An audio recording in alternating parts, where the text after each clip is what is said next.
तो last class तक हमने क्या पढ़ लिया था? लास्ट क्लास तक सर हमने देख लिया था कि कैसे काम करते हैं वेक्टर एडिशन के लिए, वेक्टर रेजोल्यूशन के लिए और वेक्टर सब्सट्रैक्शन के लिए। अभी एक छोटा सा कॉन्सेप्ट है लेकिन इस पर न्यूमेरिकल बहुत आते हैं, तो ये भी समझ लेते हैं। देखो पहली वाली लाइन में लिखा हुआ है A vector plus B vector equals to C vector. इसका मतलब हुआ ए वेक्टर अगर ऐसा है और बी वेक्टर इसके साथ मैंने ऐसा बना दिया एज पर दी ट्रायंगल लॉ। तीन वेक्टर्स हैं, मैं ट्रायंगल लॉ यूज कर सकता हूँ। तो यहाँ पर जो रिजल्टेंट है ना, वो बिहेव कर रहा है सी वेक्टर की तरह। ये है पहला वाला केस वन। क्या ये समझ में आती है बात? ठीक है, पहले वाले में ये कह रहा है, लेकिन सेकंड वाले में बताएं क्या कह रहा है। सेकंड वाले में कह रहा है कि एक है ए वेक्टर, एक है बी वेक्टर और तीसरा है सी वेक्टर।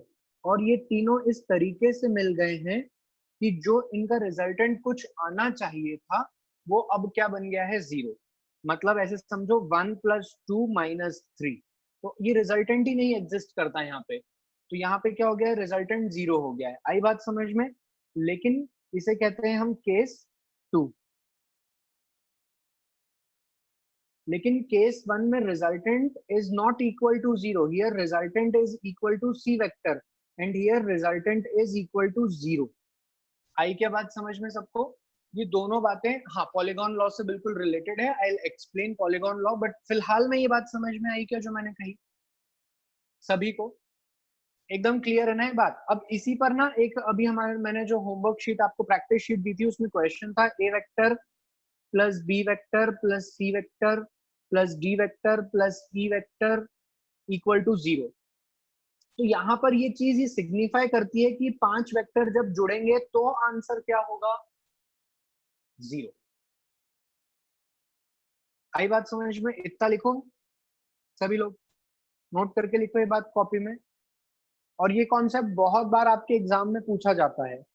अच्छा, while practicing from any of the material whatever you are using it, कहीं पर भी इक्विलिब्रियम बेस्ड क्वेश्चंस आते हैं तो फिलहाल के लिए उन्हें सॉल्व मत कीजिएगा, क्योंकि मैंने अभी फोर्स आपको चैप्टर नहीं पढ़ाया है। तो फोर्स इक्विलिब्रियम ये सब मैंने पढ़ाया नहीं है अभी। अभी सिर्फ वेक्टर तक ही स्टिक रहो तो अच्छा रहेगा। ठीक है बच्चों, चलिए अब यहाँ तक की भी कहानी हम लोगों को समझ में आ गई। अब आ जाते हैं हम लोग पॉलीगॉन लॉ पे। क्या पढ़ रहे हैं हम लोग? Polygon law.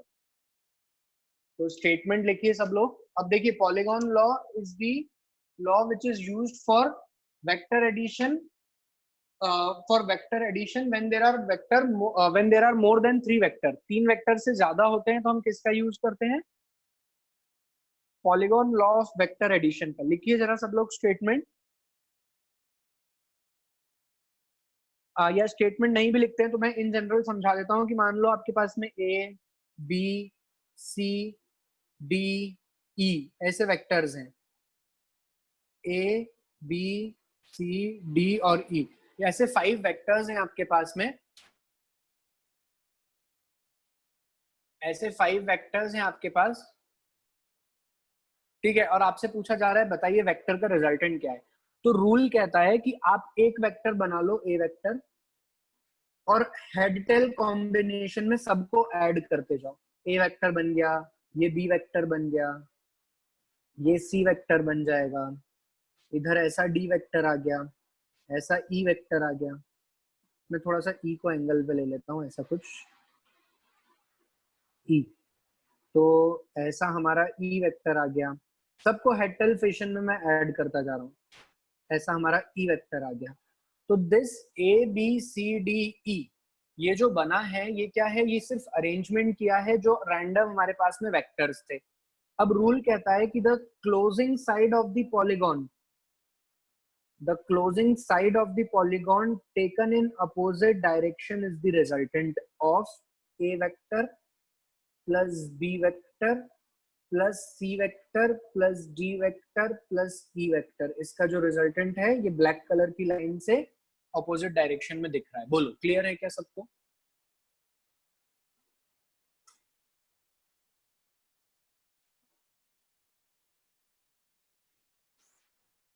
if some vector are represented, लिखो if some vector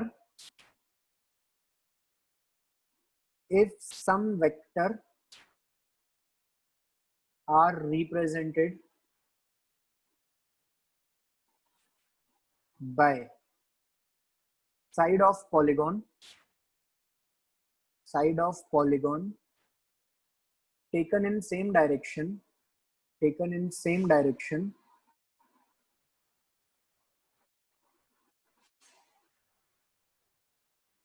then their resultant vector is the closing side of polygon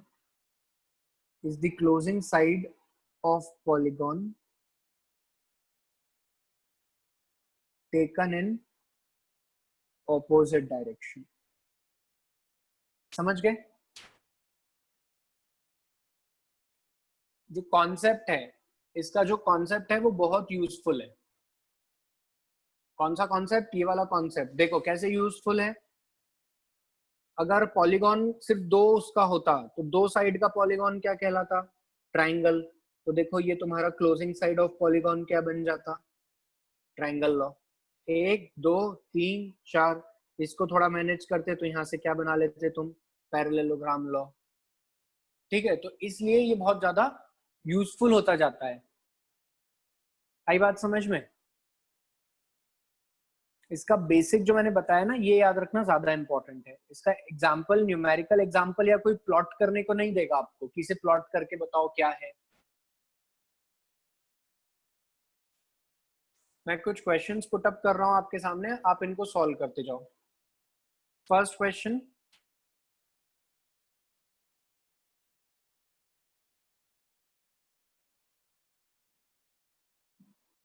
ये पहले फर्स्ट क्वेश्चन सॉल्व करो सब लोग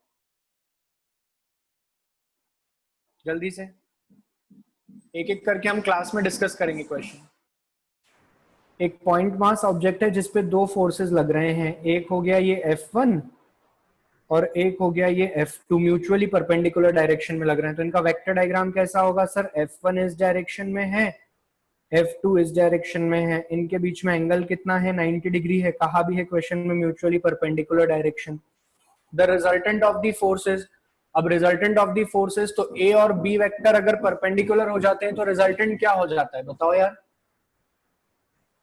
resultant is under root of F1 square plus F2 square. सभी लोगों का ये आंसर आया था? चलिए नेक्स्ट क्वेश्चन देखते हैं. नेक्स्ट क्वेश्चन क्या है? नेक्स्ट क्वेश्चन कह रहा है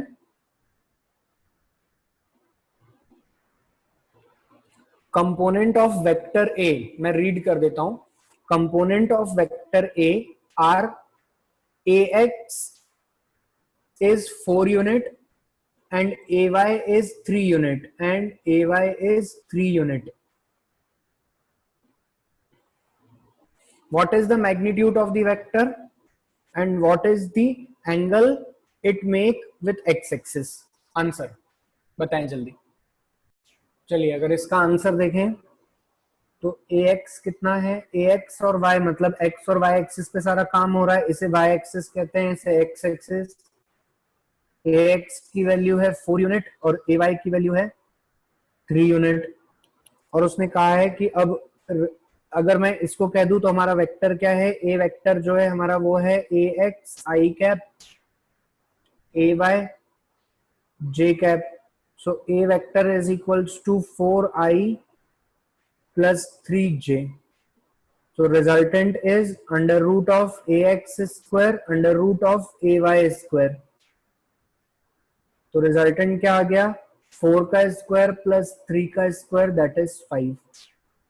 अब रिजल्टेंट जो होगा as per parallelogram law. Parallelogram law क्या कहता है कि दो वेक्टर को टेल से कनेक्ट कीजिए और जो डायगोनल होगा वो क्या होगा? Direction of resultant. तो ये जो आ रहा है हमारा, ये क्या आ रहा है? ए वेक्टर आ रहा है, इसका डायरेक्शन एक्स एक्सिस से पूछा है.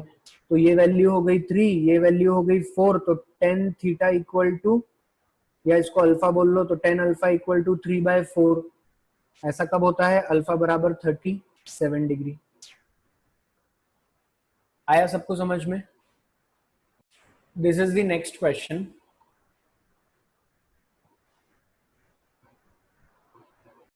So the question is, a child pulls a box with a force of 200 Newton at an angle of 30 degree, at an angle of 30 degree above horizontal. Find the vertical and horizontal component of the force. This is the diagram. एकदम आसान question है, answer बताइए। So the answer is sir ये रहा diagram. तुम लोगों को question solve करना आ रहे हैं ना? ये रहा डायग्राम, इस पे लग रहा है एक 200 न्यूटन का फोर्स। इसको अगर हम x डायरेक्शन में लिखेंगे 30 डिग्री, fx और y डायरेक्शन में लिखेंगे तो fy, तो fx is equals to 200 cos 30 degree, it is equals to 200 root 3 by 2, which is 100 root 3.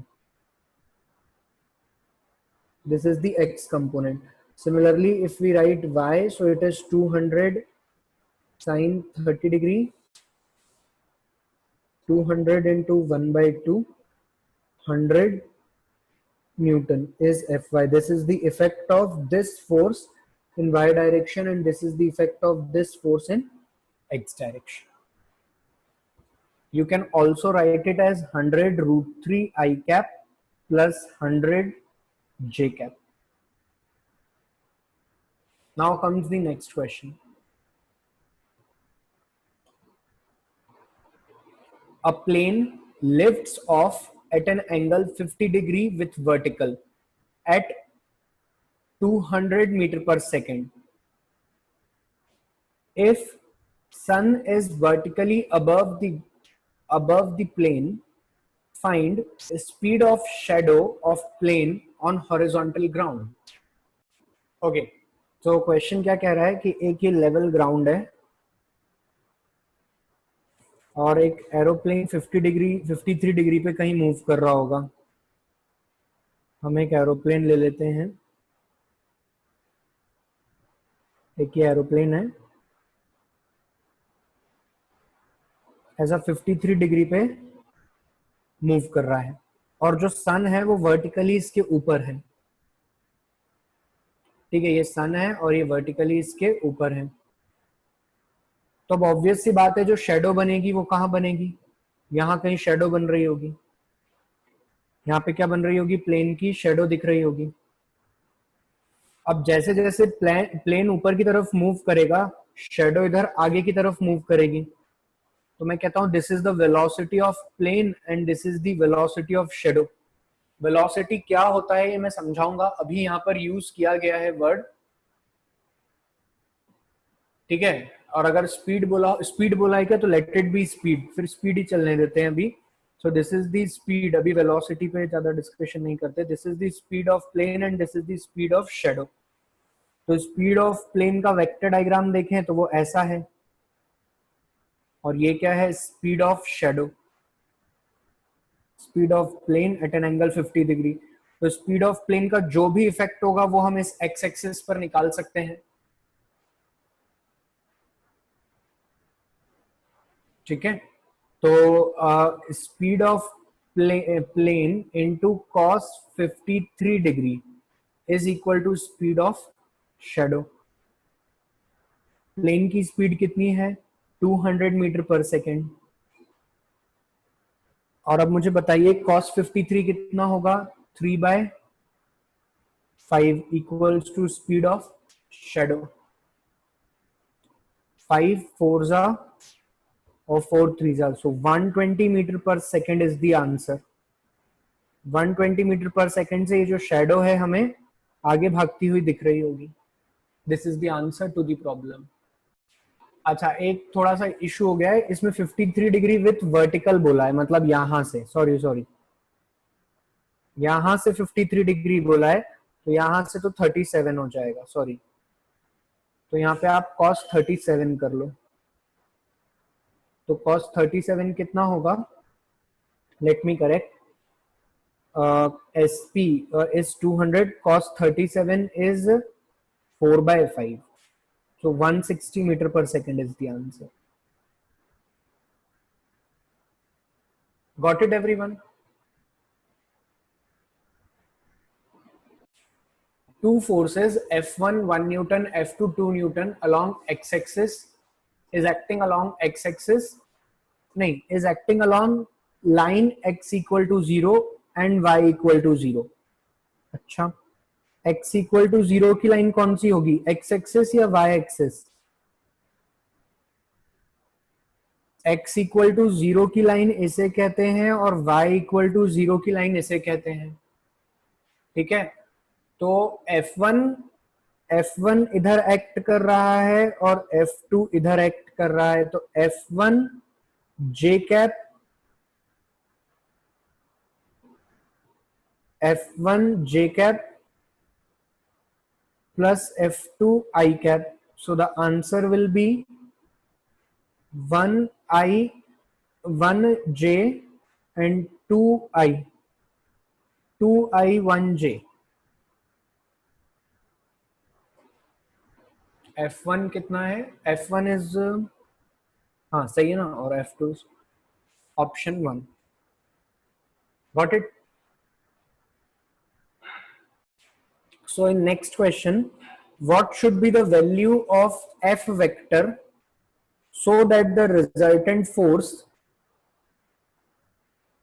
X, so that the resultant force in X direction becomes 0? Figure 2.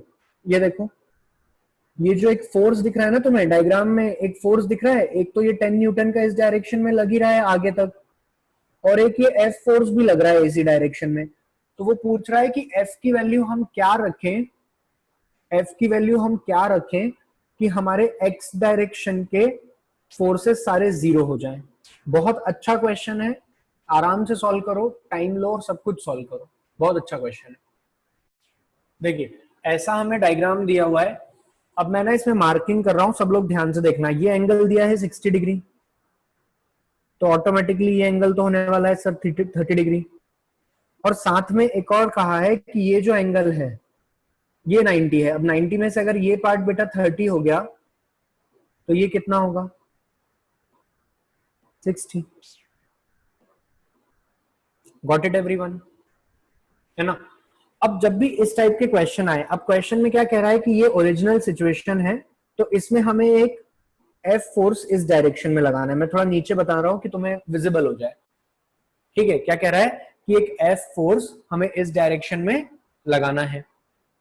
अब अगर ये F force यहां दिया है इन्होंने ये, ठीक है, अगर ये F फोर्स यहां लगाते हैं हम, तो वो पूछ रहे हैं कि बताइए F की क्या वैल्यू हो कि X डायरेक्शन में सारे फोर्सेस, इस पूरे X डायरेक्शन में सारे फोर्सेस क्या हो जाए, 0, so that the resultant force in X direction becomes 0. What should be the value of F vector so that the resultant force in X direction becomes 0? तो पहले हम ये तो पता कर लें कि X डायरेक्शन में फोर्स आ कितना रहा है ना? तो हम एक इक्वेशन लिखते हैं, इन X डायरेक्शन, X डायरेक्शन में कितने फोर्स हैं सर? एक तो है 10 न्यूटन प्लस X की तरफ, एक ये प्लस F भी लगाना ही है अपने को. ठीक है, अब क्या ये 20 न्यूटन का कुछ इफेक्ट आएगा क्या इधर? बिल्कुल आएगा. 20 cos 60 डिग्री ये इफेक्ट आएगा इसका X डायरेक्शन में. फिर क्या ये 10 न्यूटन का कोई इफेक्ट आएगा? जी हाँ बिल्कुल आएगा. कितना आएगा? 10 न्यूटन का जो इफेक्ट आएगा वो आएगा -10. ये एंगल कितना होगा? 30 डिग्री ना. अब मेरे ऊपर है तो मैं 30 डिग्री से सॉल्व कर लेता हूं. -10 cos 30 डिग्री, समझे इतना?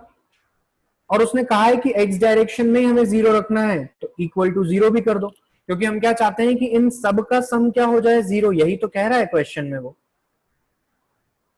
तो ये क्या हो जाएगा सर? ये हो जाएगा 10 प्लस F. cos 60 होता है 1/2, तो 20 इंटू 1/2 माइनस 10 cos 30 होता है √3/2 इक्वल टू 0. ये बन गया 10 और ये बन गया 5। तो आंसर हो गया 10 प्लस एफ प्लस 10 बराबर 5√3। सो f इक्वल्स टू 5√3 माइनस 20। ऐसा कुछ आंसर आ रहा है। हाँ, अगर आप चाहो तो 5 कॉमन निकाल सकते हो। 5 कॉमन निकाल लोगे तो it will be √3 minus 4 newton. f की वैल्यू क्या आ रही है? √3 minus 4 newton. This is the value of f। Clear हुआ क्या सबको? हाँ ना बोलो यार। Question is 3 vectors of equal magnitude are acting as shown। There are 3 vector, 3 vector हैं जो कि इक्वल मैग्नीट्यूड के हैं और वो कैसे लगे हुए हैं ये हमें दिखा रहा है यहाँ पे। If b is resultant of a and c, a vector और c वेक्टर का रिजल्टेंट है b, and if each vector has a magnitude of 10 Newton, find the y component of v and also theta। ये है theta and also theta। चलिए देखते हैं question. a vector और c vector का resultant है, ये रहा हमारा, कहीं पे होगा a वेक्टर और यहां कहीं पे है हमारे पास में c vector. This is a vector and this is c vector और इसका रिजल्टेंट हमें दिया है b vector. Angle between the vector की कोई जानकारी नहीं दी है और बस ऐसा कह दिया है कि ये y एक्सिस है। ठीक है भैया, लिमिटेड इंफॉर्मेशन है। a का मैग्नीट्यूड, b का मैग्नीट्यूड और c का मैग्नीट्यूड सेम है 10। आधी कहानी तो यही खत्म हो जाती है कि a और c के बीच में क्या एंगल होना चाहिए अगर उनका रिजल्टेंट सेम है तो 120 डिग्री। ठीक है, आपको रिजल्टेंट का एंगल भी दे दिया है 60 डिग्री। एकदम परफेक्ट काम हो गया है। ठीक है, अब पूछा क्या है, अब ये 60 है, ये पूरा 120 है और हम जानते हैं x और y एक्सिस के बीच में एंगल होता है 90, तो ये कितना हो गया 30। काम खत्म। आपसे पूछा जा रहा है रिजल्टेंट का b वेक्टर का x y कंपोनेंट बताना है, तो b वेक्टर का y कंपोनेंट क्या हो सकता है? by क्या हो सकता है? b vector sine 60 degree. बोलो, तो b वेक्टर साइन 60 करेंगे तो b का मैग्नीट्यूड है 10 और साइन 60 की वैल्यू है 1/2, 5 न्यूटन। तो magnitude of by that is b vector.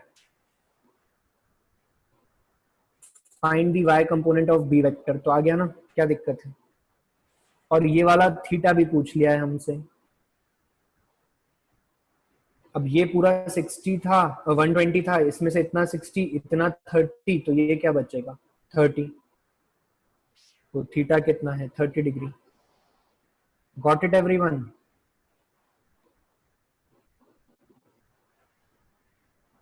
O sine 60 √3/2 होता है, सॉरी, तो 5√3 हो जाता है यार। कभी कभी संगति का असर भी तो रहता है कि नहीं? रहता है ना। देखो, मेरे साथ रह रहे के तुम्हें फिजिक्स आने लगी तो तुम्हारे साथ रह रहे के मुझे भी तो कुछ आएगा। If sum of two unit vector is unit vector, then the magnitude of difference is।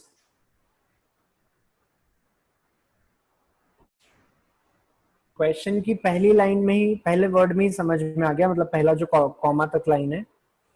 दो वेक्टर हैं, एक है a वेक्टर और दूसरा है b वेक्टर। दोनों यूनिट थे और इनका रिजल्टेंट भी यूनिट ही आया। ऐसा कब पॉसिबल है? जब इनके बीच में एंगल क्या हो? 120 डिग्री। लेकिन उसने ये पूछा ही नहीं है हमसे कि रिजल्टेंट क्या है। उसने पूछा है बताओ a vector minus b vector क्या है। तो a vector minus b vector को हम कैसे लिखेंगे? a plus of minus b vector. मैं कंसेप्चुअली समझा रहा हूँ, इसका फॉर्मूला डायरेक्ट यूज कर सकते हैं, पहले समझ लो, गलतियां करिए करोगे यहाँ पे। अब b इधर है तो माइनस b किधर होगा?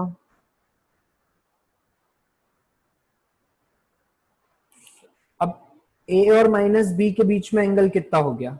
60 डिग्री।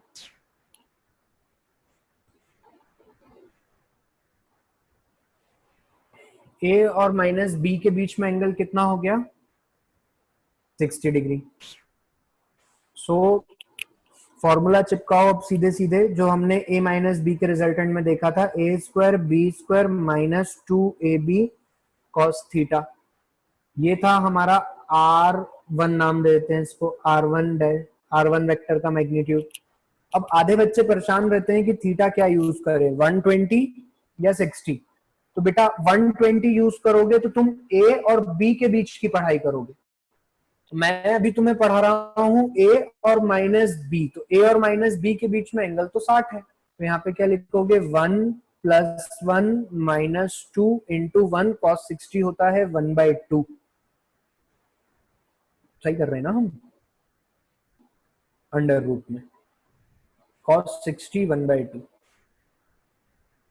कितना आ रहा है ये सॉल्व करने पे?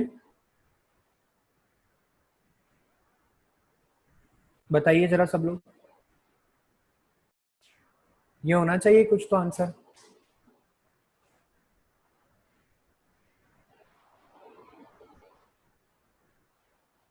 ओके, मैं एक बार ऑप्शन चेक करता हूँ क्वेश्चन में, ठीक है? वैसे सही तो यही है, a और माइनस b के बीच में बात कर रहे हैं, a square b square minus 2ab, तो बात तो बिल्कुल सही है।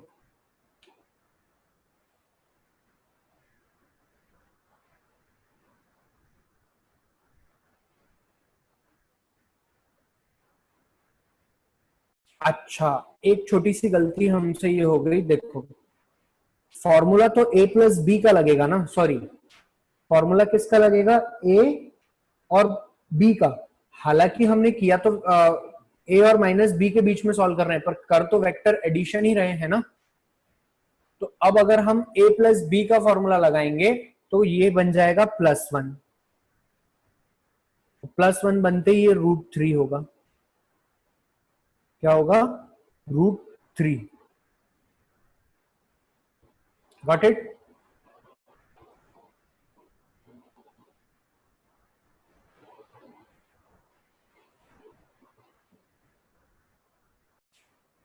एक बार और समझते हैं इसको, बहुत कंसेप्चुअल बात है, फिर से समझो, फिर से समझो। ये वेक्टर सब्सट्रैक्शन, ये ए वेक्टर, ये बी वेक्टर, इनके बीच में एंगल कितना है? थीटा। अब माइनस बी वेक्टर किधर होगा?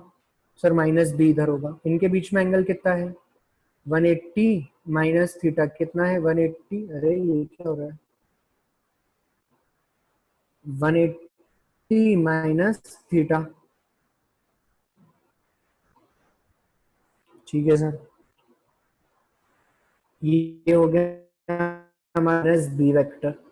अब इसके बाद में मैंने आपको पढ़ाया है कि मैं कर रहा हूं ए वेक्टर का एडिशन हो रहा है माइनस बी वेक्टर के साथ, तो सर इसका रिजल्टेंट आता है a square B square 2ab cos theta. अब अगर आप प्लस साइन रखना चाहते हो अपने साथ, क्या रखना चाहते हो? प्लस साइन को मेंटेन रखना चाहते हो, तो थीटा ये रखो, मतलब 120 रखो। लेकिन अगर आप माइनस साइन से याद रख रहे हो तो फिर थीटा 60 रखो। आई ना बात समझ में? क्लियर है ना सबको? सॉरी 180, हाँ प्लस साइन से, तो क्या लिखोगे? ए स्क्वायर। अगर प्लस साइन यूज कर रहे हो तो ये एंगल हो जाएगा +2ab cos of 180 minus theta, क्योंकि आपने इसका और इसका प्लस करा है, तो ये याद रखो।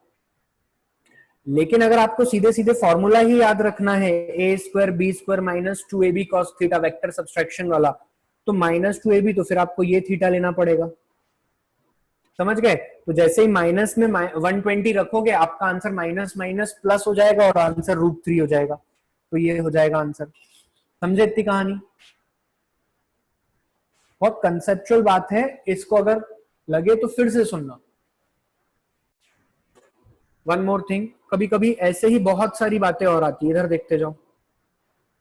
अब एक मैं ना 3D डायग्राम नहीं बना पाऊंगा, तो आप लोग थोड़ा सा इमेजिन करने में कोऑपरेट करना। ये ए वेक्टर है, ये बी वेक्टर है सर, ये ए वेक्टर, ये बी वेक्टर। इनका जो भी रिजल्टेंट होगा, थोड़ा और मैं इसको डायग्राम को करेक्ट कर देता हूं, रुको।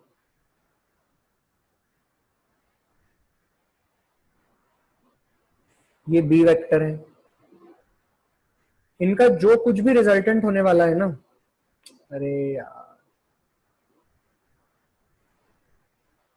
इनका जैसा भी रिजल्टेंट होगा सर, वो इसके बीच में से पास होता हुआ जाएगा रेड लाइन से, ऐसा रिजल्टेंट ऐसा ही पास होता हुआ जाएगा। अब अगर मैं a माइनस बी वेक्टर बनाऊं, क्या बनाऊं, a माइनस बी सर, ये रहा, ये क्या हो गया, माइनस बी वेक्टर। अब सिर्फ सब कुछ भूल जाओ और a और माइनस बी को देखो ध्यान से, a और माइनस बी को ध्यान से देखो, तो a और माइनस बी के बीच में से रिजल्टेंट ऐसा ही पास होता हुआ जाएगा। r माइनस बोल देता हूं मैं इसको, और इसको r प्लस बोल देते हैं अपन। बोलो ना यार बच्चों, r प्लस और r माइनस। क्या रिजल्टेंट भी इसी प्लेन में आ गया?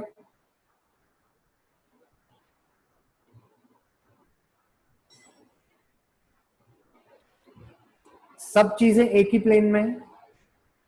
तुम्हारे कॉपी पे एक a बना है, एक b बना है, तो r प्लस, एक माइनस b बना है तो r माइनस। इतनी बात आई समझ में?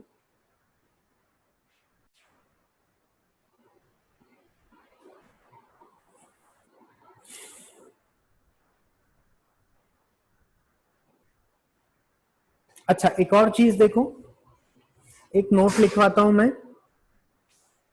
यदि a वेक्टर और b वेक्टर का मैग्नीट्यूड सेम है, यदि a वेक्टर और b वेक्टर का मैग्नीट्यूड सेम है, चलो पहले इतना लिख लो, जो डायग्राम है वो ड्रॉ कर लो।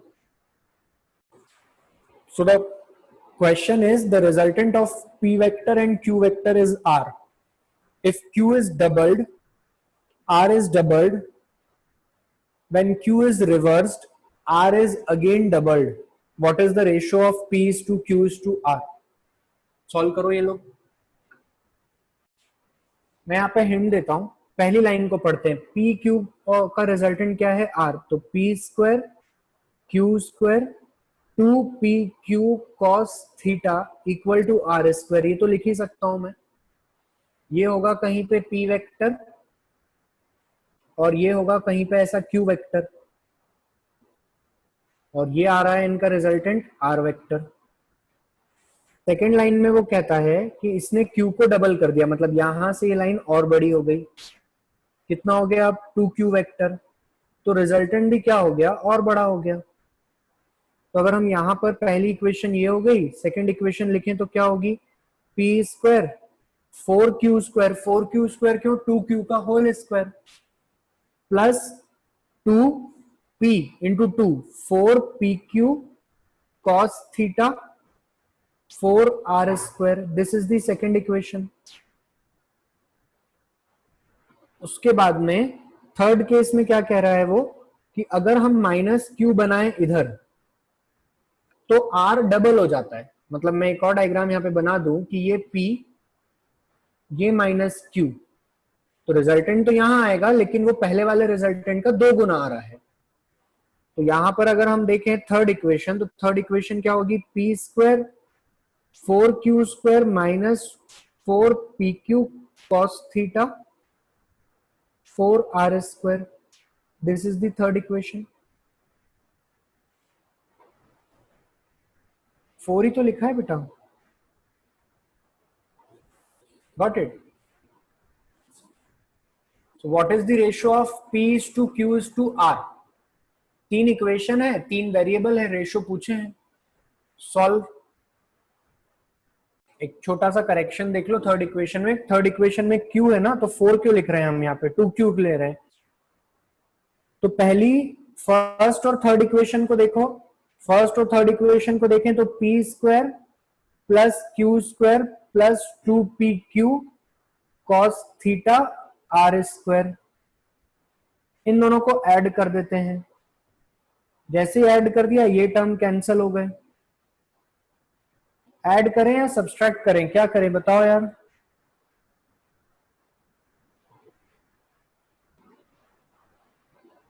सब्सट्रैक्ट करना मेरे हिसाब से ज्यादा अच्छा रहेगा।